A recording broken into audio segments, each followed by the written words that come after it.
हरे कृष्णा। हम श्रीमद् भगवद गीता के 15वें अध्याय पुरुषोत्तम योग इसके श्लोक संख्या 15 को आज पढ़ने का प्रयास कर रहे हैं। और ये बहुत सुंदर श्लोक है। उससे पूर्व हम श्रीमद् भगवद गीता के महात्म्य में से एक श्लोक पढ़ेंगे। सर्वोपनिषदो गावो दुग्धा गोपाल नंदनः पार्थो वत्स सुधीर भोक्ता दुग्धम गीतामृतम महत्। समस्त उपनिषद मूर्तिमान गाय के रूप में हैं। भगवान श्री कृष्ण गाय के दोहक हैं। अर्जुन बछड़े हैं। भगवत गीता का अमृत दूध है तथा भाग्यशाली भक्तजन इस दुग्ध के भोक्ता हैं। तो सभी वेदों का जो सार है वह भगवत गीता में है, जिसका आस्वादन करने का हमको आज अवसर प्राप्त हुआ है। और आज से बहुत सुंदर सुंदर श्लोक है। आइए हम पहले श्लोक की कुछ आवृत्ति करेंगे। माधुरी माता जी आप गाइएगा। सर्वस्य चाहं हृदि सन्निविष्टो सर्वस्य चाहं हृदि सन्निविष्टो मत्तः स्मृतिर्ज्ञानमपोहनं च मत्तः स्मृतिज्ञानमपोहनं च वेदैश्च सर्वैरहमेव वेद्यो वेदैः सर्वैरहमेव वेद्यो वेदान्तकृतवेदविदेव चाहम्। वेदान्तकृद्वेदविदेव चाहम्। बहुत सुंदर। पंकज प्रभु जी आप गाएं। जी। सर्वस्य चाहं हृदि सन्निविष्टो सर्वस्य चाहं हृदि सन्निविष्टो मत्तः स्मृतिर्ज्ञानमपोहनं च मत्तः स्मृतिज्ञानमपोहनं च वेदैश्च सर्वैरहमेव वेद्यो वेदैश्च सर्वैरहमेव वेद्यो वेदान्तकृतवेदविदेव चाहम्। वेदान्तकृतवेदविदेव चाहम्। बहुत अच्छे। अरे, ये श्लोक कितना सुंदर है, गाने में ही कितना अच्छा लग रहा है ना। तो श्री भगवान इस श्लोक में कहते हैं, मैं प्रत्येक जीव के हृदय में आसीन हूँ और मुझसे ही स्मृति, ज्ञान तथा विस्मृति होती है। मैं ही वेदों के द्वारा जानने योग्य हूँ।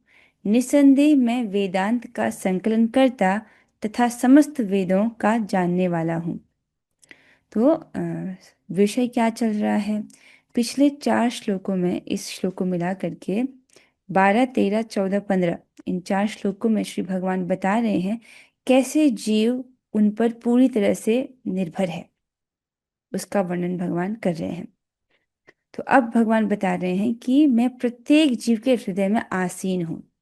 परमात्मा के रूप में भगवान प्रत्येक जीव के हृदय में स्थित रहते हैं और मुझसे ही स्मृति, ज्ञान तथा विस्मृति होती है। तो इसको समझाया गया है स्मृति, ज्ञान और विस्मृति। तो इस श्लोक में 2 भाग हैं, इसको 2 भागों में इसको समझना है। तो पहले भाग में भगवान कहते हैं कि जीवात्मा जो कि इस जगत में विषय भोग भोगना चाहता है, उसको मैं स्मृति, ज्ञान और विस्मृति ये मैं प्रदान करता हूँ। अर्थात जिन भोगों का उसने आस्वादन किया हुआ है उनकी स्मृति और इस प्रकार से इंद्रिय विषयों का ज्ञान और उसकी विस्मृति ये मैं कराता हूँ। ये तो हो गया पहला भाग। इस जगत में अगर जीवात्मा विषय भोग चाहता है तो उसमें भी मैं उसकी सहायता करता हूँ, पहले भाग में ये। दूसरे भाग में कहते हैं कि जो जीव मोक्ष की इच्छा चाहते हैं उनकी भी मैं सहायता करता हूँ, उनको ज्ञान प्रदान करके। तो दूसरे भाग में भगवान कहते हैं मैं ही वेदों के द्वारा जानने योग्य हूँ। तो भगवान जीव की, जो बद्ध जीव इस भौतिक संसार से छूटना चाहते हैं, जो मोक्ष चाहते हैं, उनकी सहायता करते हैं किस प्रकार से? उनको ज्ञान प्रदान करके। तो भगवान वेद देते हैं, वेद के माध्यम से ज्ञान प्रदान करते हैं। ठीक है। तो और उस वेद का क्या प्रयोजन है उसको बता रहे हैं। मैं वेदों के द्वारा जानने योग्य हूँ। वेद क्यों रचे गए हैं? ताकि हम भगवान कृष्ण को जान सकें। निसंदेह मैं वेदांत का संकलन करता तथा समस्त वेदों का जानने वाला हूँ।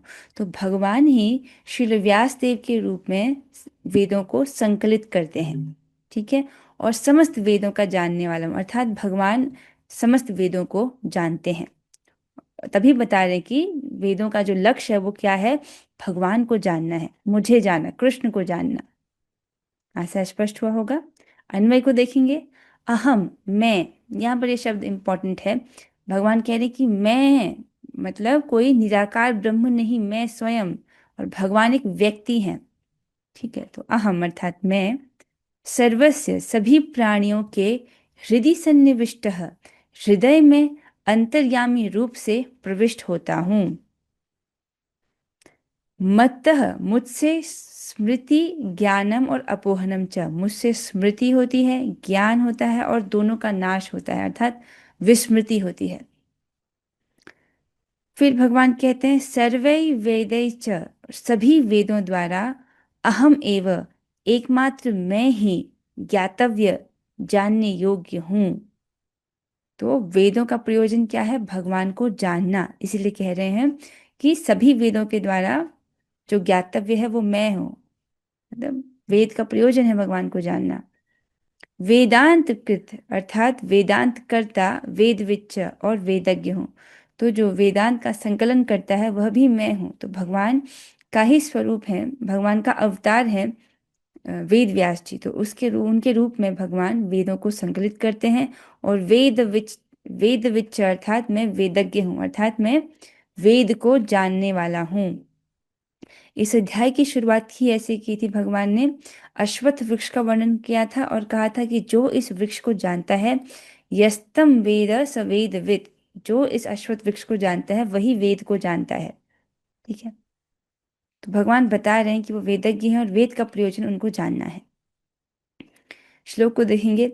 सर्वस्य चाहम हृदि सन्निविष्टो, चाह मैं सभी जीवों के हृदय में सन्निविष्ट हूँ, सम्यक रूप से स्थित हूँ, बहुत अच्छे से स्थित हूँ। प्रत्येक जीव के हृदय में, चाहे वो मनुष्य हो, कुत्ता बिल्ली हो, चाहे पौधे हो, छोटे छोटा जीव हो, या ब्रह्मा जी क्यों ना हो, देवता क्यों ना हो, सबके हृदय में भगवान परमात्मा के रूप में स्थित रहते हैं। मत्त स्मृति ज्ञानम अपोहनम च, और मैं ही उस जीव को स्मृति, ज्ञान और अपोहनम अर्थात विस्मृति प्रदान करता हूँ। तो पहले भाग में यहाँ पर स्मृति ज्ञान अपोहनम किस संबंध में है, विषय भोगों के संबंध में है। कि जैसे आप कभी भोजन बनाते हो, जैसे आपकी कोई फेवरेट सब्जी हो, आप उसको बनाना चाह रहे हो, तो आपको ये स्मरण रहता है कि पिछली बार मैंने कैसे बनाई थी, उसका कैसा स्वाद है, उसी को ध्यान में रखते हुए व्यक्ति बनाता है। तो इस प्रकार से भोगों की स्मृति करना, उसको ज्ञान प्रदान करना। जैसे जो कुत्ता है उसको पता है कि उसका भोजन क्या है, ठीक है, और बिल्ली का भोजन अलग है, शेर का भोजन अलग है। उनको ये ज्ञान, शेर को ये ज्ञान किसने दिया कि तुम मांस खाओगे, तुम घास नहीं खाओगे। तो इस प्रकार से जो ज्ञान जीवों को भोग के संबंध में देना, और अपोहनम अर्थात उसकी विस्मृति करना, उसको भुला देना, ये मैं करता हूँ। वेदैश्च सर्वैरहमेव वेद्यो, तो जितने भी वेद हैं उन सबका उद्देश्य है मुझे जानना, ठीक है। मैं ही वेदों के द्वारा जानने योग्य हूँ, वेद्य अर्थात जानने योग्य। वेदांत कृत, तो मैं वेदांत का संकलन करता हूँ। और वेदांत कृत वेद विदेव चाहम, और निश्चय ही मैं वेदों का ज्ञाता हूँ, मैं वेदों को जानने वाला हूँ, ठीक है। और भगवत गीता वेद से बाहर नहीं है, ये वेदों का सार है, जिसको अभी आपने महात्म्य में सुना कि समस्त उपनिषद मूर्तिमान गाय हैं, भगवान कृष्ण उसके दोहक हैं, अर्जुन बछड़े हैं, और भगवत गीता का अमृत, जो अमृत वो दूध है, अर्थात ये सारे वेदों का, शास्त्रों का सार है भगवत गीता। आइए अब हम लोग तात्पर्य की ओर चलेंगे। अनुवाद और तात्पर्य कृष्ण कृपा मूर्ति श्री श्रीमद एसी भक्ति वेदांत स्वामी श्री प्रभुपाद द्वारा। प्रभुपाद जी समझा रहे हैं, परमेश्वर परमात्मा रूप में प्रत्येक जीव के हृदय में स्थित हैं, और उन्हीं के कारण सारे कर्म प्रेरित होते हैं, ठीक है। हम कोई भी कार्य कर पा रहे हैं इस शरीर में, इसीलिए क्योंकि परमात्मा जी का सहयोग है। किसी भी कर्म को करने में 5 घटक होते हैं।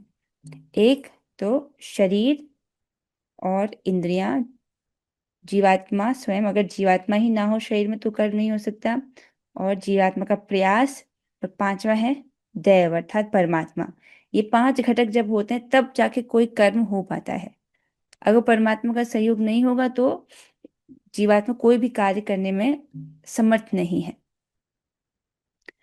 जीव अपने विगत जीवन की सारी बातें भूल जाता है, लेकिन उसे परमेश्वर के निर्देशानुसार कार्य करना होता है, जो उसके सारे कर्मों के साक्षी हैं। अतः वह अपने विगत कर्मों के अनुसार कार्य करना प्रारंभ करता है। इसके लिए आवश्यक ज्ञान तथा स्मृति उसे प्रदान की जाती है, लेकिन वह विगत जीवन के विषय में भूलता रहता है। तो यहाँ पर यह स्पष्ट वर्णन है कि जीवात्मा को भगवान के, परमात्मा के निर्देशानुसार वह कार्य करता है। अपने पिछले जन्मों की तो मेमोरी याद नहीं रहती है, और ना ही अपने विगत कर्म उसको याद रहते हैं, लेकिन उसको जो आवश्यक ज्ञान और स्मृति वो प्रदान करने वाले परमात्मा है। तो जीवात्मा के जो भी उसके कर्म हैं, अच्छे या बुरे, उनके फल को भुगवाते हैं परमात्मा। तो पिछले जन्म में जो भी उसने अच्छे बुरे कर्म किए उसका फल भुगवाते हैं परमात्मा। इस प्रकार भगवान न केवल सर्वव्यापी हैं, अपितु वे प्रत्येक हृदय में अंतर्यामी भी हैं। तो परमात्मा के रूप में भगवान प्रत्येक अणु में भी प्रवेश करते हैं, ब्रह्मांड में प्रवेश करते हैं। इस प्रकार से वो सर्वव्यापी हैं, सब जगह स्थित हैं। अपितु वो प्रत्येक हृदय में अंतर्यामी भी हैं। स्पष्ट है, ये सबके हृदय में अंतर्यामी के रूप में रहते हैं। वे विभिन्न कर्म फल प्रदान करने वाले हैं। तो जीवात्मा जो कर्म कर रहा है, इसको समझिए, श्रीमद् भागवत में ये प्रश्न उठाया गया है कि जीवात्मा जो है शरीर को त्याग देता है और अगले शरीर को धारण करता है। तो अब उसके जो कर्म है, जो उसने अच्छे बुरे कर्म किए हैं, उसको स्मृति नहीं रहती है अगले जीवन में। फिर वो अपने कर्म के फल को किस प्रकार भोगता है? समझ आ रहा है? इस जन्म में जीवात्मा कुछ अच्छे कर्म कर रहा है, बुरे कर्म कर रहा है, लेकिन अगला जब जन्म उसको प्राप्त होता है तो उसको पता नहीं कि उसने पिछले जन्मों में क्या अच्छा किया, क्या बुरा किया। तो कौन वो अथॉरिटी है जो जीवात्मा को उसके कर्मों का फल प्रदान करता है? क्योंकि जीवात्मा को याद थोड़ी रहता है कि उसने कौन कैसे कर्म किए हैं। तो वो है भगवान। वो परमात्मा के रूप में जीवात्मा को उसके अच्छे और बुरे कर्म फल प्रदान करते हैं। ठीक है। वे न केवल निराकार ब्रह्म तथा अंतर्यामी परमात्मा के रूप में पूजनीय हैं, अपितु वे वेदों के अवतार के रूप में भी पूजनीय हैं। ठीक है। तो निराकार ब्रह्म भी भगवान का ही एक पहलू है। परम सत्य को हम 3 नामों से जानते हैं, 3 सोपान में उनको जाना जाता है, ब्रह्म, परमात्मा और भगवान। तो इस दृष्टि से निराकार ब्रह्म और अंतर्यामी परमात्मा के रूप में भगवान को जाना जाता है। यहाँ तक कि वेदों के अवतार के रूप में भी वे पूजनीय हैं, क्योंकि जो वेद है वह भगवान के श्वास से उद्भूत हुए हैं। वेद लोगों को सही दिशा बताते हैं। तो यहाँ पर बताया गया है कि वेद की आवश्यकता क्या है, क्यों वेदों की जरूरत है, उसे बता रहे हैं। वेद लोगों को सही दिशा बताते हैं, जिससे वे समुचित ढंग से अपना जीवन ढाल सकें और भगवान के धाम को वापस जा सकें। ये बहुत इंपॉर्टेंट है।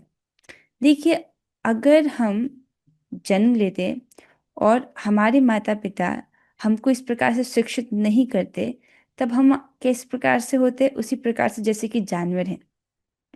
जैसे बंदर के घर में जब बच्चा पैदा हुआ है तो बंदर अपने बच्चे को ट्रेनिंग नहीं देता है, या जो जानवर हैं अपने बच्चों को शिक्षित नहीं करते हैं।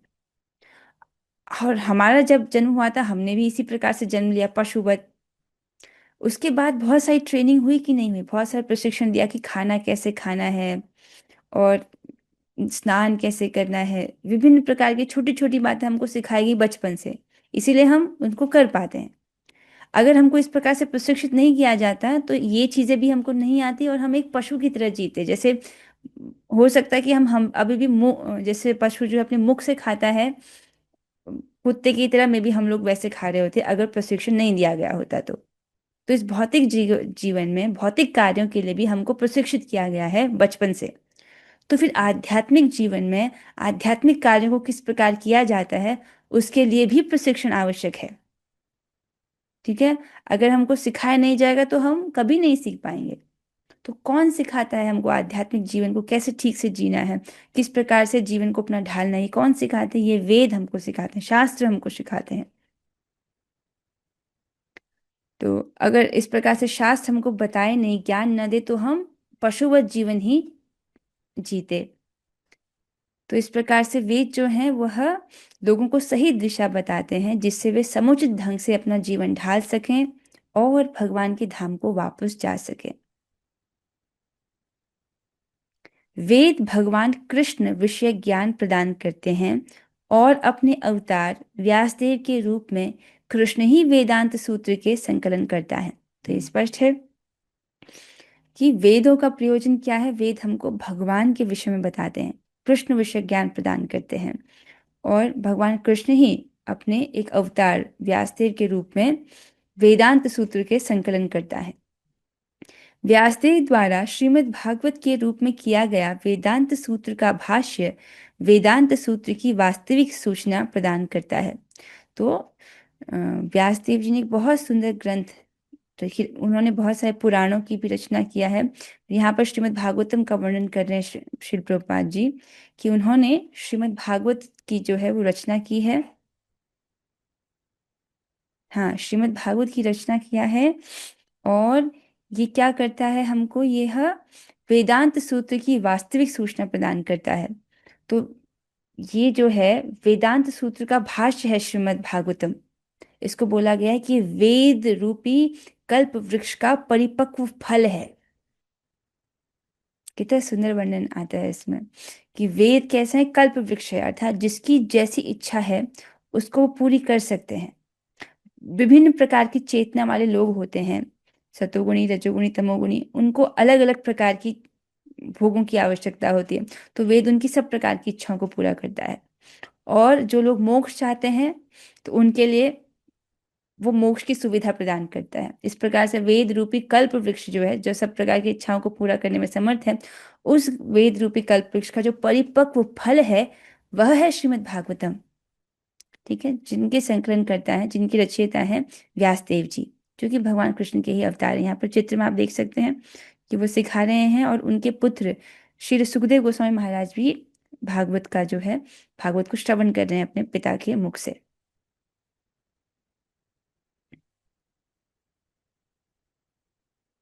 तो जो चारों वेद हैं, ऋग्वेद, यजुर्वेद, सामवेद और अथर्ववेद, इनके संकलन करता है व्यासदेव जी, जो कि भगवान के अवतार हैं।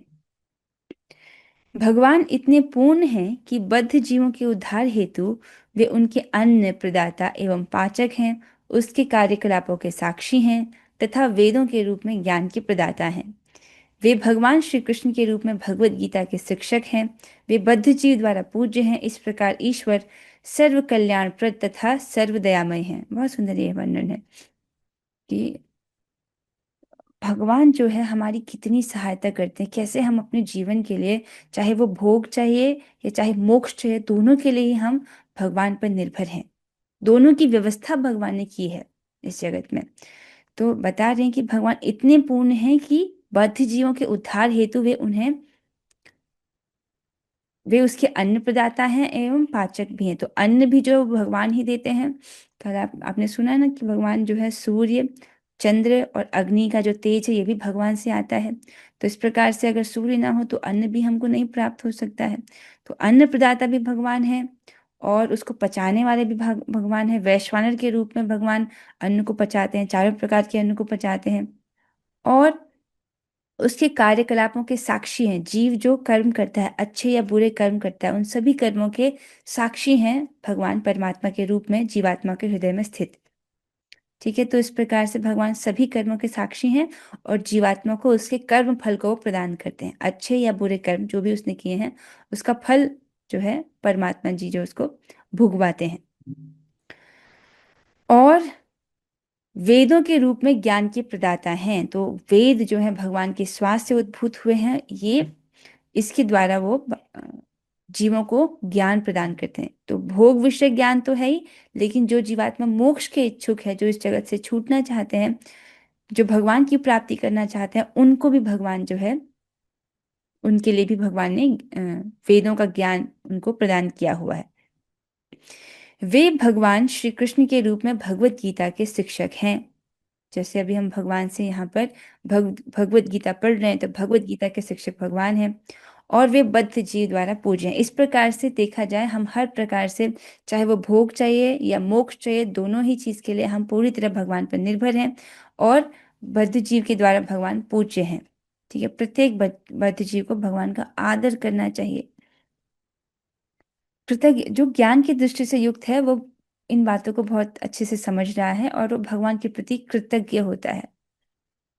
भगवान की भगवान की कृपा को वो देख रहा है। और जो मूढ़ व्यक्ति है वो सोचता है कि भगवान ने मेरे लिए किया ही क्या है, इतना कुछ भगवान के द्वारा किए जाने के बाद भी जो कृतज्ञ व्यक्ति है वो यही सोचता है कि भगवान ने किया क्या है। लेकिन जो सज्जन व्यक्ति है वो देख सकता है कि भगवान की कितनी कृपा है। इस प्रकार ईश्वर सर्व कल्याणप्रद तथा सर्व दयामय है, मतलब सभी का कल्याण करने वाले हैं और सभी सभी पर दया करने वाले हैं। बहुत बहुत प्यारे व्यक्ति हैं भगवान।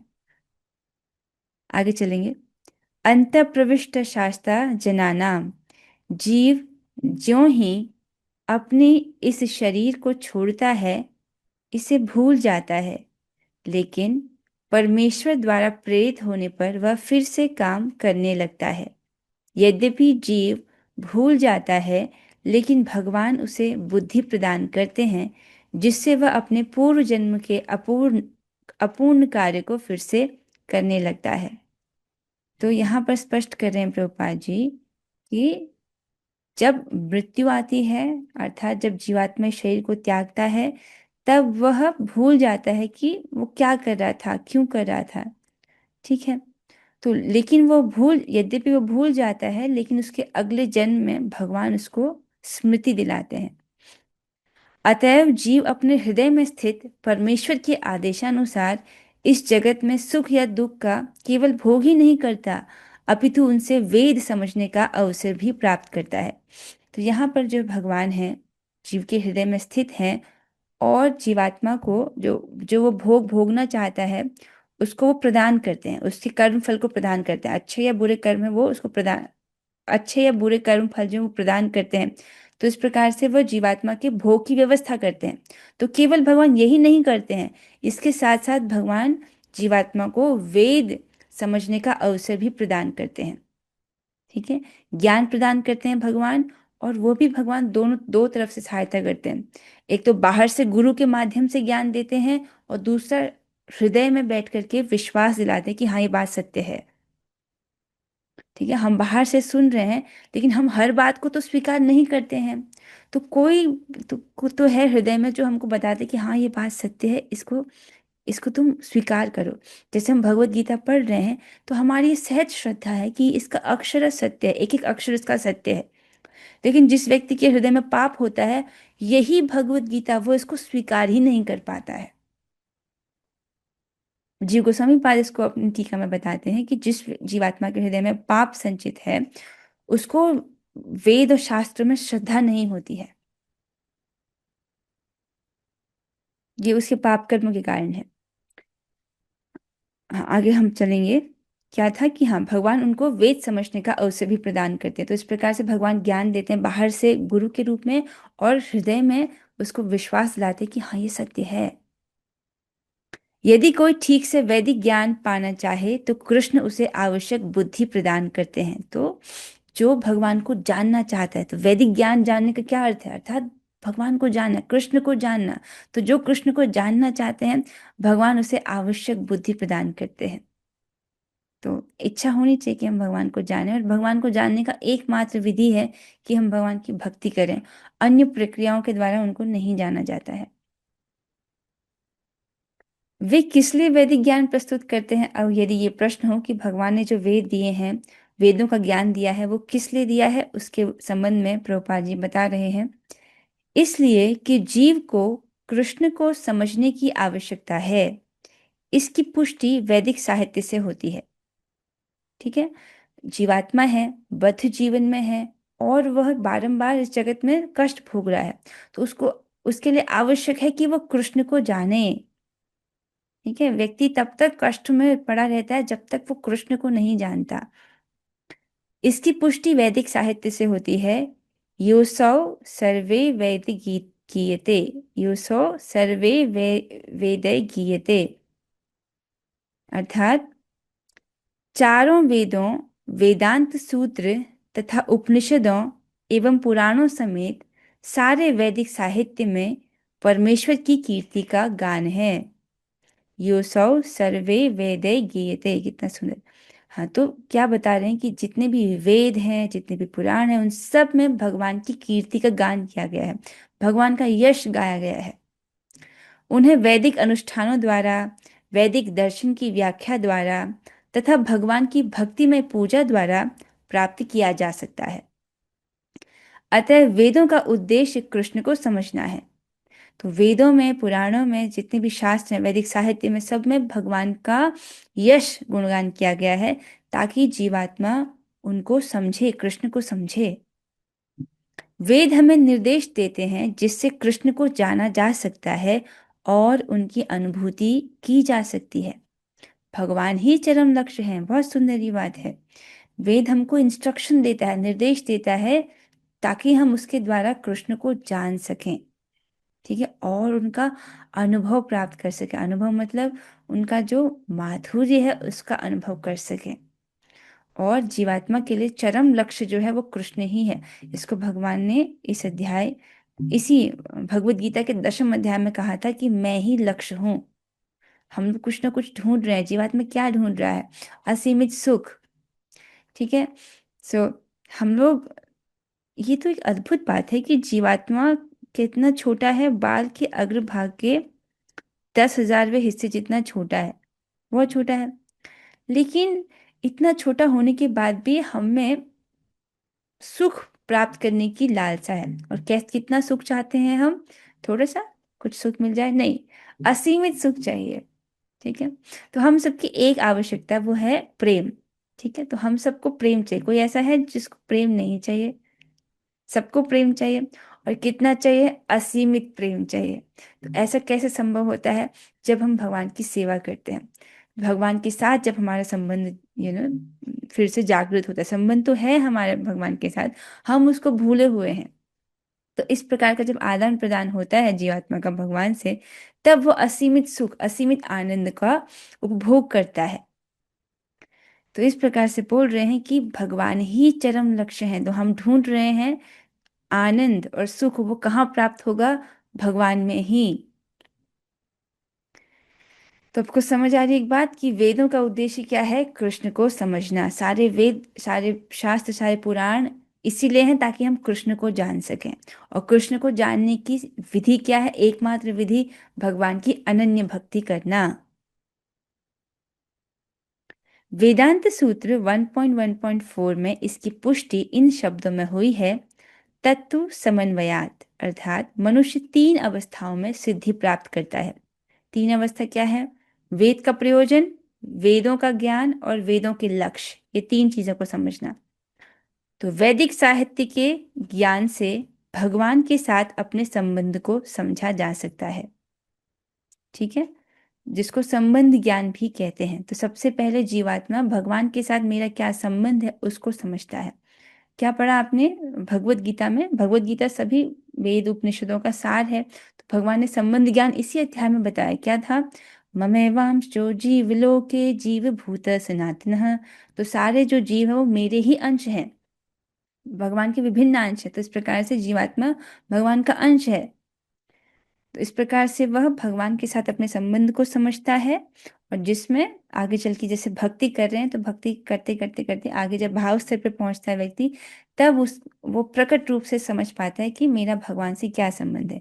क्या मैं शांत रस में भगवान के साथ जुड़ा हूँ, दास्य रस में हूँ, या मैं वात्सल्य रस में हूँ, या सख्य रस में हूँ, या मधुर रस में हूँ? इस प्रकार से व्यक्ति समझता है कि मैं किस रस में भगवान से जुड़ा हुआ हूँ। और विभिन्न विधियों को संपन्न करके उन तक पहुंचा जा सकता है। तो बहुत सारी विधियों का वर्णन किया गया है। निष्काम कर्म योग है, ज्ञान योग है, ध्यान योग है और भक्ति योग है। तो विभिन्न विधियां हैं। इसमें भी अगर हम भगवान को जानना चाहते हैं तो हमको भक्ति योग का ही सहारा लेना पड़ता है। हम निष्काम कर्मयोग के द्वारा भगवान का अनुभव नहीं प्राप्त कर सकते, ना ही ज्ञान योग के द्वारा, ना ही ध्यान योग के द्वारा। ध्यान योग से या ज्ञान योग से ज़्यादा हम परमात्मा अनुभव तक पहुंच सकते हैं, लेकिन भगवत अनुभव प्राप्त करने के लिए, श्री भगवान का अनुभव प्राप्त करने के लिए भक्ति जो है परम आवश्यक है। और अंत में उस परम लक्ष्य श्री भगवान की प्राप्ति की जा सकती है। तो इस प्रकार से जब व्यक्ति भक्ति स्वीकार करता है, भक्ति की विधि को स्वीकार करता है, तो इस प्रकार से अंत में भगवान की प्राप्ति की जा सकती है। इसको बोलते हैं कि वेद हमको तीन बातें सिखाते हैं, जिसको बोलते हैं संबंध, अभिधेय और प्रयोजन। सबसे पहले यही चीज है, अगर आप कहीं पर पता करना चाहते हो, अगर आप गीता सुन रहे हो, आपको चेक करना है कि यहाँ पर प्रमाणिक रूप से सिखाया जा रहा है कि नहीं, बस ये तीन बातें पूछ लीजिए कि संबंध ज्ञान क्या है, अभिधेय ज्ञान क्या है और प्रयोजन तत्व क्या है। इसको ठीक से समझ लो। अगर ये सही से उत्तर मिल जाए, इसका मतलब वहां पर प्रमाणिक रूप से सिखाया जा रहा है। संबंध ज्ञान क्या है कि भगवान मेरे प्रभु हैं, मैं उनका नित्य दास हूँ। जीवात्मा भगवान का अंश है, वो कौन है? भगवान का नित्य दास है। यह है संबंध ज्ञान। फिर अभिधेय और प्रयोजन। प्रयोजन क्या है? भगवत प्रेम प्राप्त करना। ठीक है, भगवान का प्रेम प्राप्त करना ही प्रयोजन है, लक्ष्य है। और किस प्रकार से इस लक्ष्य को हासिल किया जाता है, उसके लिए अभिधेय है भगवान की भक्ति। तो ये तीनों प्रश्नों के उत्तर सही सही मिल जाए, इसका मतलब वहां पर आपको प्रमाणिक रूप से श्रवण करने को मिल रहा है। इनमें से एक भी चीज गायब कर दिया, अर्थात संबंध ज्ञान में ये बोल दिया कि भगवान निराकार हैं और हम उनसे ब्रह्म से कट कट करके आया है, तो सब गड़बड़ हो जाएगी। ये सब फिलॉसफी इसका मतलब सही नहीं है। और अभिधेय में अगर भक्ति के अलावा कुछ और बोल दिया कि ध्यान योग करेंगे, आप लंबी गहरी सांसें लो, लंबी गहरी सांसें छोड़ो, इस प्रकार से अगर कुछ और विधि बताई दी जाती है, या ज्ञान योग का मार्ग बता दिया जाता है कि आप घर छोड़िए, जंगल में जाकर के तपस्या कीजिए, कलयुग के लिए ये सब संभव नहीं है।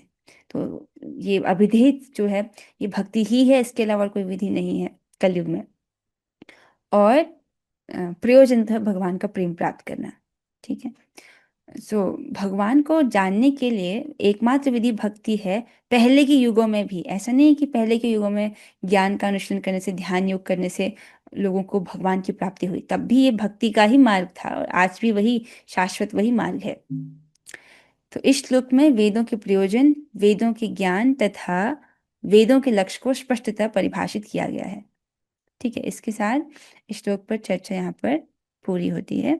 रिकॉर्डिंग स्टॉप करते हैं। जय श्री प्रभुपाद, निताई गौर प्रेमानंदे, हरि हरि बोल।